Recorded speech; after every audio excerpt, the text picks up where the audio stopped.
dari mulai tahun 1983 sampai dengan 1985 ya, awalnya bahwa saya lahir di Lembang 17 Februari 1969.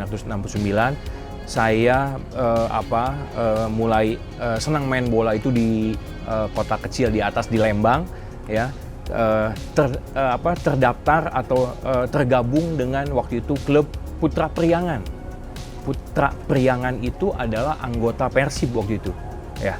Kemudian lokal klub saya waktu itu Perkesit di Lembang. Nah, karena Perkesit bukan anggota Persib, ya tentunya saya membela klub Lembang yaitu Putra Priangan untuk kompetisi di Bandung di Persib gitu kan. Nah, itu waktu itu ada turnamen usia 16 tahun, 16-17 tahun. Tapi waktu itu saya masih umur 15 tahun. 14 tahun. Nah, ikutlah saya. Kemudian saya terpilih dimasuk skuad Persib. Waktu itu invitasi di mana? Di Jakarta. Dan waktu itu bareng dengan kakaknya Yadi Mulyadi, Dudi Subandi, kemudian Dadang Kurnia waktu itu. Nah, tapi nggak lolos waktu itu di sana. Nah, setelah itu saya pulang lagi, selesai kan di Jakarta, saya pulang lagi ke Bandung. Ada invitasi lagi, tapi usianya yang 13-15 tahun. Nah, itu saya terpilih. Kemudian di Jakarta lagi ada invitasi ya. Ada Persija, PSMS, Persibaya, PSM Ujung Pandang gitu kan. Nah, di situ saya terpilih masuk Pusdiklat Sepak Bola Salatiga.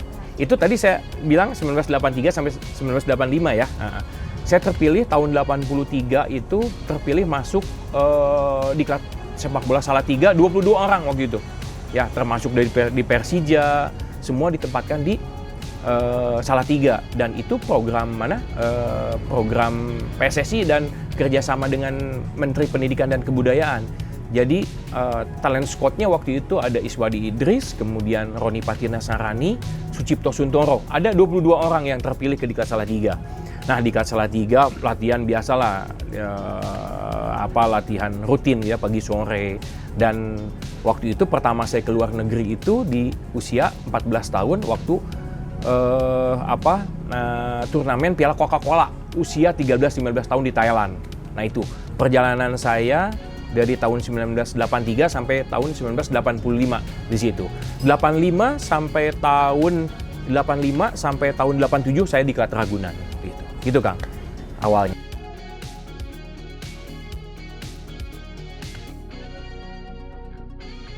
Ya tadi dari 83 sampai 85 itu pertama saya keluar negeri itu ikut turnamen Piala Coca-Cola di Thailand waktu itu. Usia saya masih 14 tahun. Nah, kemudian tahun 85 nih, tahun 85 sampai dengan tahun 88 itu saya di Diklat Ragunan selalu mewakili Indonesia dalam ajang baik itu ajang kualifikasi Piala Dunia usia 18 tahun dan 19 tahun. Begitupun ada turnamen-turnamen gitu kan. Nah, selalu yang mewakili itu ada di Diklat Ragunan. Kalau dibilang sudah kemana aja, ya ke Eropa sudah, ke Jerman waktu itu latihan training center udah 2 kali di sana, tahun 86 dan 88. Kemudian ke Brunei ya, kemudian ke Malaysia, ke Singapura, Thailand, kemudian Jepang, Saudi Arabia, Qatar. Banyak lah yang sudah dikunjungin negara-negara luar gitu. Alhamdulillah banyak pengalaman gitu kan.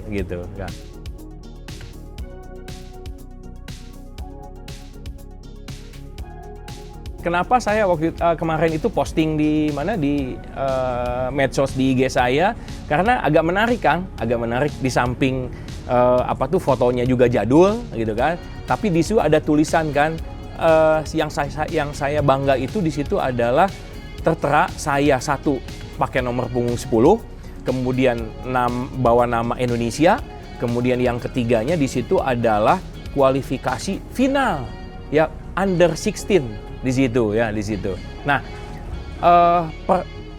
kota Qatar waktu itu lagi musim dingin, jadi saya jarang keluar waktu itu, lagi musim angin gitu kan ya di situ. Tapi waktu itu antusias masyarakat Qatar terhadap sepak bola memang sudah sangat sudah sangat antusias dan punya prestasi bagus dari dulu juga gitu kan Qatar kan gitu kan. Nah, kebetulan juga kita waktu itu satu grupnya dengan Qatar, dengan Saudi Arabia sama Bangladesh. Sama Qatar kita kalah 1-0, kemudian lawan Saudi Arabia kita kalah 4-1, dan lawan Bangladesh kita kalah juga 1-0. Akhirnya kita nggak lolos, gitu Kang. Itu pengalaman yang sangat berharga bagi saya. Terutama tadi Akang katakan bahwa di usia muda, di usia muda masih banyak pengalaman gitu ya, mungkin ya karena saya ada di Qatar Ragunan gitu. Kalau waktu itu di Qatar tidak semeriah sekarang gitu ya, penonton juga tidak terlalu banyak, karena mungkin itu saya bilang itu pada saat itu lagi musim musim dingin, musim gurun ya, pasir gitu kan. Nah itu salah satunya itu mungkin. Tapi pertandingannya sendiri gimana, berkesan kan? Oh sangat berkesan. Bagi saya, setiap saya membawa nama Indonesia, bagi saya berkesan banget. Berkesannya ya di samping saya harus banyak belajar tentang sepak bola. Tadi Akang katakan bahwa di usia muda penuh dengan pengalaman internasional, yang akhirnya juga saya balik ke Persib juga, saya bisa alhamdulillah bisa bermain di usia 17 tahun, saya bisa bermain dengan siapa? Kang Ajat, dengan Kang Robi, dengan senior lah pemain-pemain Persib lah gitu kan, gitu. Waktu itu siapa aja pemain yang di Qatar itu? Oh, yang di Qatar tim Indonesia yang bareng sama saya.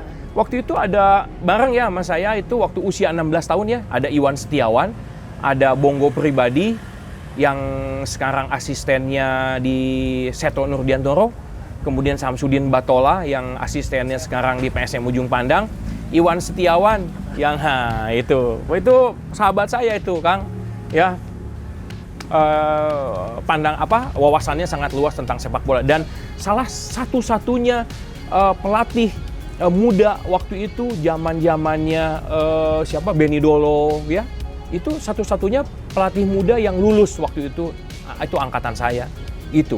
Beliau, Coach Iwan Setiawan gitu kan. Kemudian ada nama Alexander Saununu, kemudian Remalam Perangin-angin, Bandung Raya, kemudian Peri Sandria, Bandung Raya juga, Persib juga waktu itu, bareng sama saya, Heri Setiawan juga waktu itu, kemudian Dede Herdiansa, banyaklah pemain-pemain yang sekarang menjadi pelatih, apalagi jadi pelatih sekarang gitu kan.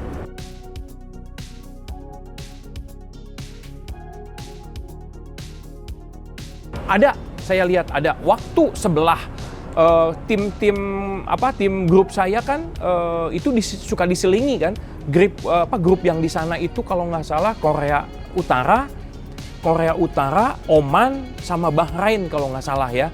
Ada pemandangan yang bukan lucu ya, ini bagi saya sangat kaget gitu kan, sebagai seorang orang Indonesia, karena gini Kang. Pada saat saya mau bertanding, Korea Utara ini udah bertanding nih Kang, lawan Bahrain atau lawan Oman atau Bahrain, lupa lagi saya. Nah itu kalah tuh Korea Utara, apa coba? Dibarisin pemainnya, terus ditendang, terus ditampar semua, gitu kan semua. Kita kan orang Indonesia kan alas ya kia teuing ya kan kia teuing ya kan. Nah itu pengalaman yang saya lihat. Yang kaget gitu kan, ya, ngelihat pelatihnya sampai nampar dan nendang gitu. Waktu itu kalah, mungkin karena pelatih membawa negara lah ya gitu kan, mungkin itu. Korea Utara kan gitu kan. Itu Kang yang paling saya kaget waktu itu di suasana penyisian final usia 16 tahun di Qatar itu sih yang saya kaget gitu. Pengalaman yang lainnya nggak ada.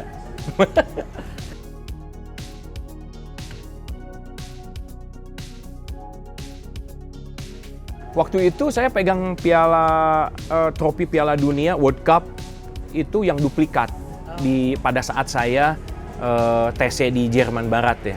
Waktu itu di Jerman Barat ya. Di Frankfurt, di kota Frankfurt waktu itu tahun 86. Kita kebetulan waktu itu lagi kunjungan kunjungan ke PSSI-nya mana Jerman lah, di FB kan namanya, Deutsche Fußball-Bund kan gitu di situ. Nah, kita diliatin ini kostumnya punya Franz Beckenbauer gitu, sekalian sama museumnya ya. Sepatunya waktu dipakai tahun 1974. Kemudian Piala Dunianya juga. Nah, kita kan pengen megang lah Piala Dunianya sambil berfoto di situ kan, gitu Kang.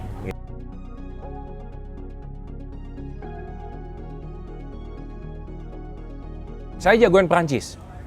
Ya, alasannya adalah bagi saya adalah Prancis masih mempergunakan pemain-pemain mayoritas hampir 80% lah, ya, 90% lah. Kemudian itu satu. Yang keduanya pelatihnya juga masih itu kan, Didier Deschamps kan. Ya kan?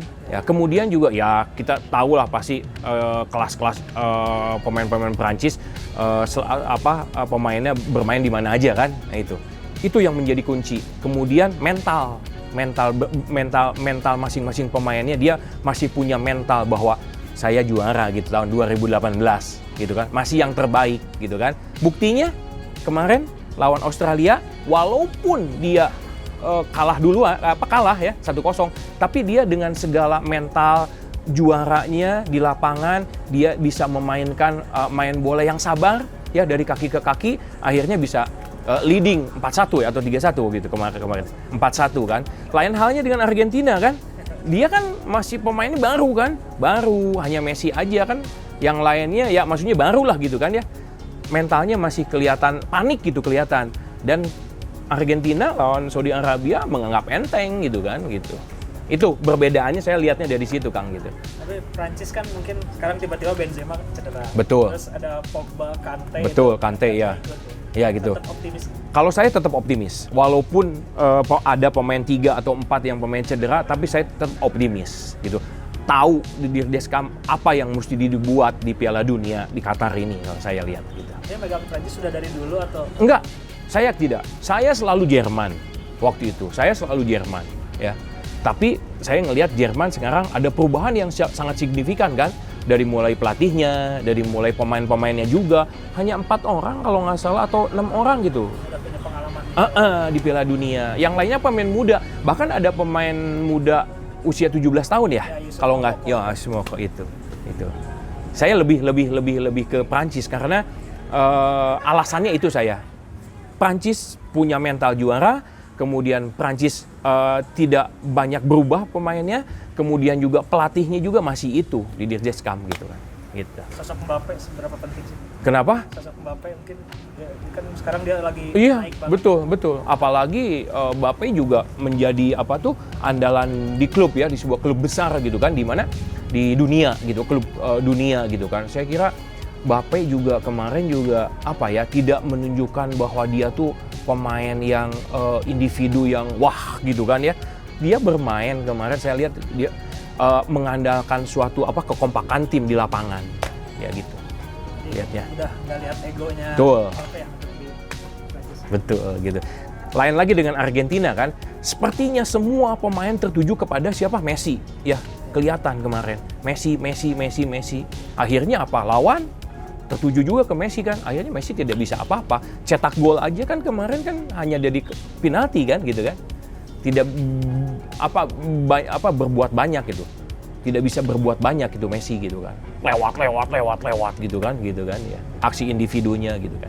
Saya melihatnya itu, Kang. Kalau lihat Brazil gimana? Kayak Nah, Brazil banyak yang itu mengumpulkan juga. makanya saya ada beberapa negara yang saya pegang gitu. Kalau nggak Spanyol, saya Spanyol, kemudian Brazil dan Prancis saya gitu kan, gitu.